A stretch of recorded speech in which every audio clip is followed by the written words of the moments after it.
पिछले भाग में आपने देखा कि मोहन को उसकी मरी हुई पत्नी दिखाई देने लगी है और उसने अपनी पत्नी को वादा किया है कि वो अमावस्या की रात उसके साथ चला जाएगा। मोहन की मां वसुंधरा ये जानकर सदमे में आ गई। अब आगे देखो मोहन के बापू, आपको उसी तांत्रिक के पास जाना चाहिए जिसने कुएं की बाधा का उपाय बताया था। वही मेरे बेटे को बचाने के लिए कुछ न कुछ उपाय बताएगा। जो भी करना है जल्दी करो, वरना बहुत बड़ी अनहोनी हो जाएगी। मेरा दिल कहता है वो इतनी आसानी से इसका पीछा नहीं छोड़ेगी। देख नहीं रहे हैं कैसे ये मोहन अपनी सुध बुध खोए बैठा है। वसुंधरा के कहने पर मोहन का पिता तांत्रिक के पास पहुंचता है और उसे सारी बात बताता है।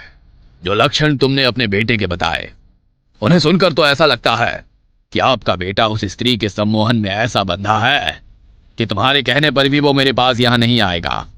चलो ठीक है, मैं ही तुम्हारे घर चलता हूं।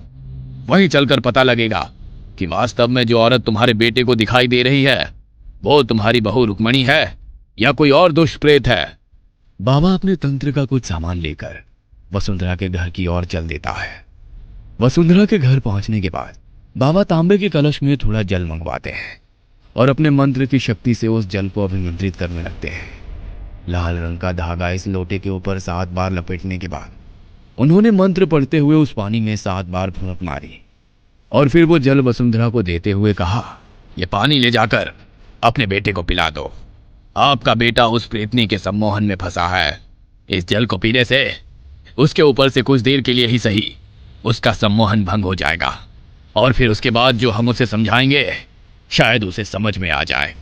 इस समय तो उसे कुछ भी समझाना सिर्फ उसकी ही नहीं, हमारी जान को भी खतरा पैदा करने के बराबर है, क्योंकि अगर हमने उसे ज्यादा उकसाया तो वो खुद को नुकसान भी पहुंचा सकता है। अभी आपका बेटा अपने होश में नहीं है। बाबा की बात सुनकर वसुंधरा रोने लगती है।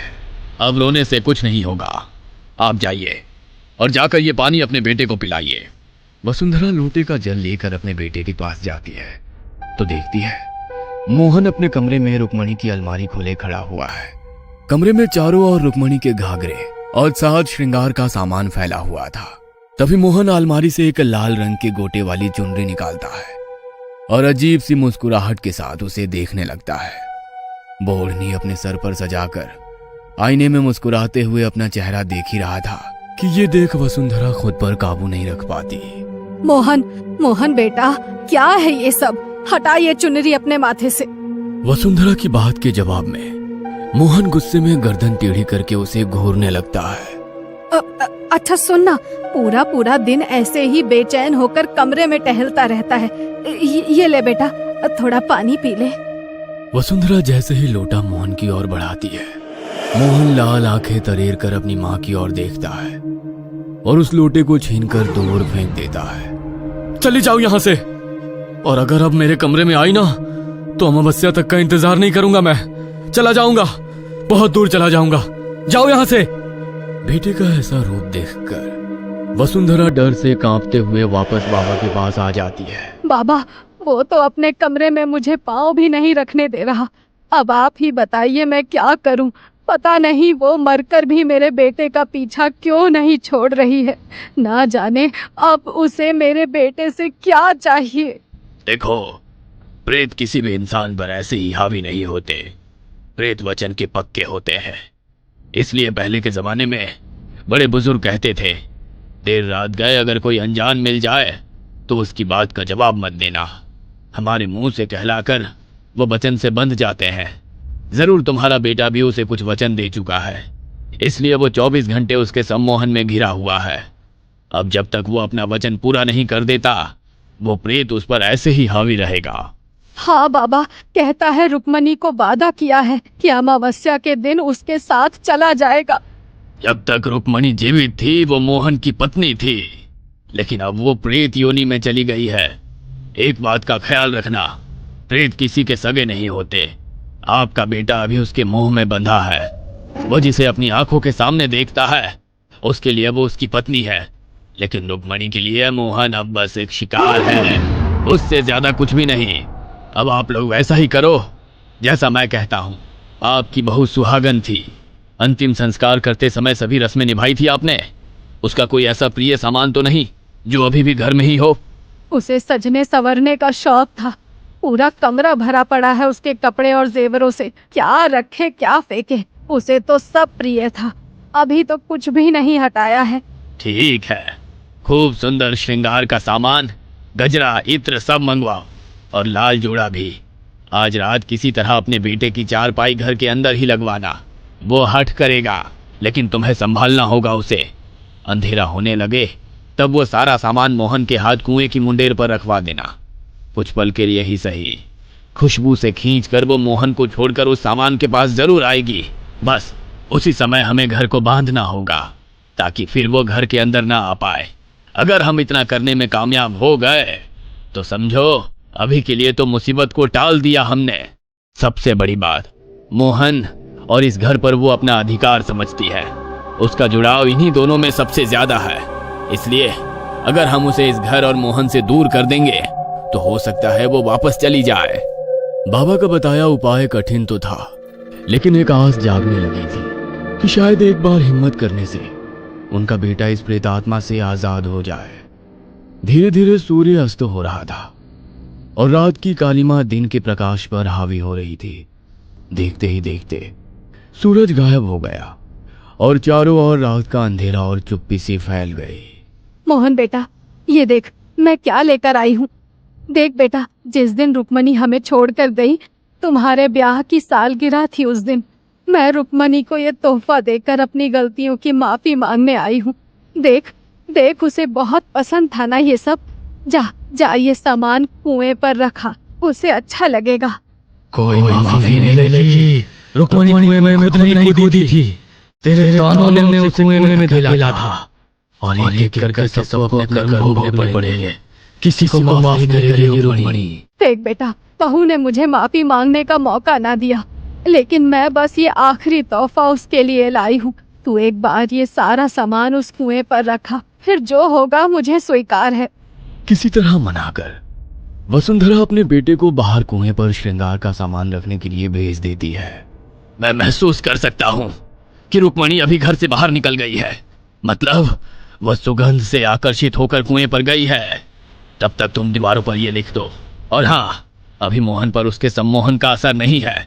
इसी समय उसके हाथों की हल्दी की छाप दरवाजे के दोनों ओर दीवार पर लगवा देना। बाबा, लेकिन ये क्या, इससे वो अंदर नहीं आएगी? हाँ, पहले मोहन के गले में ये धागा बांध दो और जल्दी जाओ और जाकर दीवार पर बड़ा बड़ा लिख दो, स्त्री कल आना। ज्यादा सोचे समझे बिना वसुंधरा ने जल्दी दीवारों पर नालिबा यानी कि कल आना लिखवा दिया।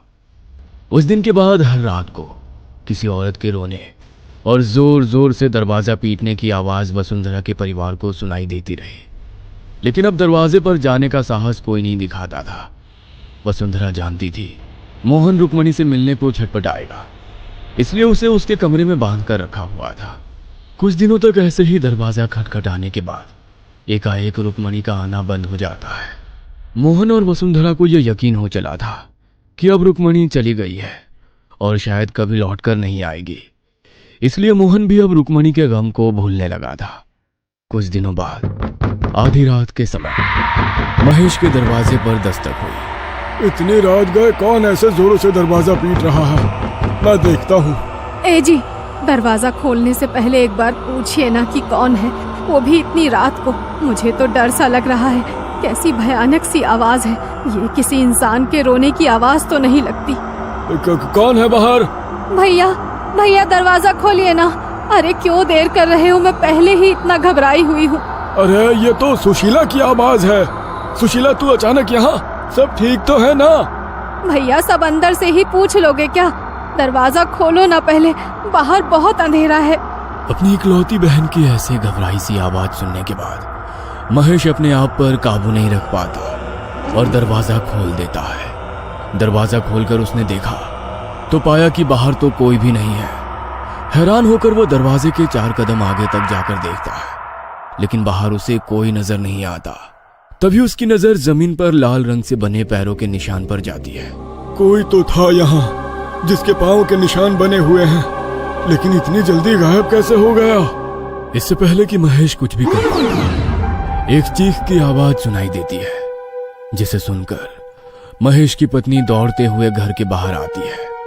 लेकिन ये देखकर उसके होश उड़ जाते हैं कि बाहर से महेश गायब हो चुका है। आधी रात को इस तरह दरवाजा खटखटाकर गांव के मर्द को उठा ले जाने की घटना से पूरा गांव स्तब्ध था। अरे भैया, महेश की औरत का कहना है कि कौन औरत थी जो उसकी बहन की आवाज में दरवाजा खटखटाई और जब दरवाजा खोला तो अचानक से उसको लेकर रफू चक्कर हो गई।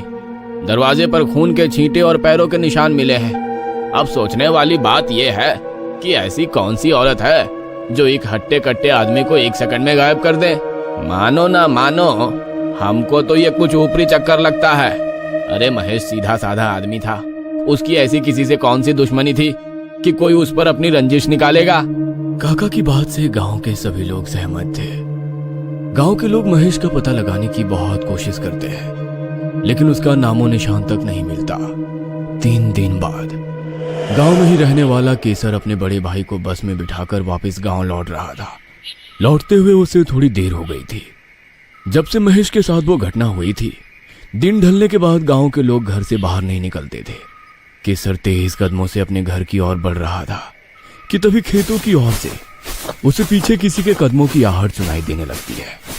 आहट सुन के डर के मारे केसर का खून जम रहा था। केसर जितना तेज चलता उसका पीछा कर रहे कदमों की आहट और तेज होती जाती। अचानक केसर को किसी औरत के हंसने की आवाज सुनाई देती है। और कितना तेज भागोगी केसर, अरे संभाल कर, गिर पड़ोगे। केसर को यह आवाज कुछ जानी पहचानी लग रही थी, लेकिन रात के अंधेरे में सुनसान रास्ते पर चलते हुए फिलहाल उसके सोचने समझने की शक्ति खत्म हो चुकी थी। अरे इतना क्यों घबरा रहे हो हमसे? हम तो थक गए तुम्हारे पीछे पीछे दौड़ते हुए। केसर अब रुको ना। अचानक ही केसर को एहसास हुआ, यह आवाज तो उसकी प्रेमिका रेखा की है। अरे रेखा, तू? केसर जैसे ही पीछे मुड़कर देखता है, उसे अपने पीछे लाल जोड़े में घूंघट ओढ़े एक महिला दिखाई पड़ती है। इतनी रात को यहाँ क्या कर रही हो खेतों में? और ये घूंघट क्यों डाल रखा है? जा, जल्दी से अपने घर चली जा, ठीक नहीं है ऐसे घूमना। अभी तक रेखा की आवाज में उसे पुकारने वाली वो स्त्री अब एकदम शांत खड़ी थी। कांपते हाथों से केसर उसका घूंघट उठाता है तो देखता है घूंघट के अंदर कोई था ही नहीं। केसर चीख कर भागने लगता है और अपने घर के दरवाजे पर पहुंचकर जोर जोर से दरवाजा पीटने लगता है। इससे पहले कि उसकी मां दरवाजा खोलती, एक जोरदार चीख सुनाई देती है और केसर वहां से गायब हो जाता है। अगली सुबह गांव में हाहाकार मच गया था। यह घटना ठीक वैसे ही घटी थी जैसे महेश के दरवाजे पर हुई थी। अपने ही घर के दरवाजे के सामने से कोई आदमी चुटकियों में गायब हो गया था और पीछे रह गए थे केवल वो लाल पैरों के निशान और खून की छींटे।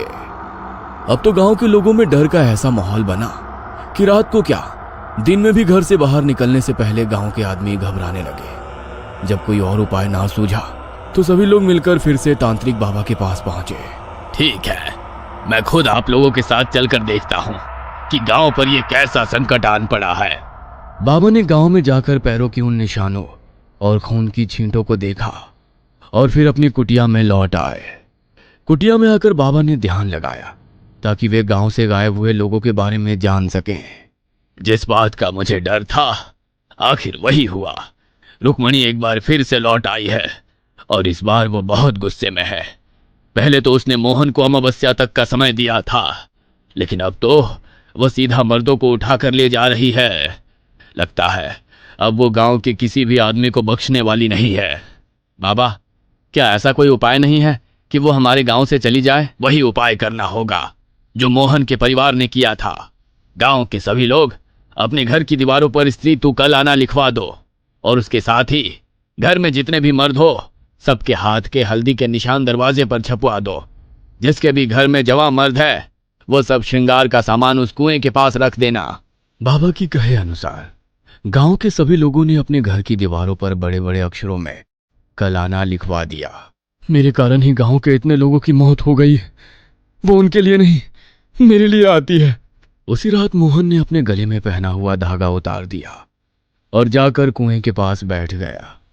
आधी रात बीतने के बाद रुक्मणी मोहन के पास आई और उसके पास बैठ गई। कुछ देर बाद जब रुक्मणी सहज होकर मोहन से बातें करने लगी तभी मोहन ने रुक्मणी का हाथ पकड़ा और तेज आवाज में हनुमान चालीसा का पाठ करने लगा। रुक्मणी दर्द से जोर जोर से चिल्ला रही थी और मोहन से अपना हाथ छुड़ाने के लिए छटपटा रही थी। देखते ही देखते रुक्मणी एक भयानक चुड़ैल के रूप में बदल गई और भयानक आवाज निकालकर मोहन को डराने की कोशिश करने लगी। किंतु मोहन लगातार अपना पाठ करता रहा और रुक्मणी के लाख प्रयास करने के बाद भी उसने उसका हाथ नहीं छोड़ा। मुझसे छल किया है तुमने, एक बार नहीं बार बार। आज तो मैं जा रही हूँ, लेकिन मैं लौट कर आऊंगी जरूर। कहते हैं इस घटना के बाद बहुत दिनों तक किसी स्त्री की रात के समय चीख चीख कर रोने की आवाज सुनाई देती थी, लेकिन उसके बाद धीरे धीरे सब कुछ सामान्य हो गया। मोहन का परिवार रुक्मणी की मौत के बाद कभी भी उबर नहीं पाया। पहले उसकी माँ और फिर पिताजी की गंभीर बीमारी के कारण मौत हो गई। पत्नी की मौत का गम भुलाने को मोहन आजीवन अविवाहित रहा और अकेले में ही अपना जीवन बिताया। कहते हैं मोहन ने इस घटना के बाद घर से निकलना बिल्कुल बंद कर दिया था। उस दिन के बाद रुक्मणी गांव में लौटकर नहीं आई थी, क्योंकि मोहन के माता पिता की मौत के बाद रुक्मणी हमेशा के लिए उसके साथ ही रहने लगी थी।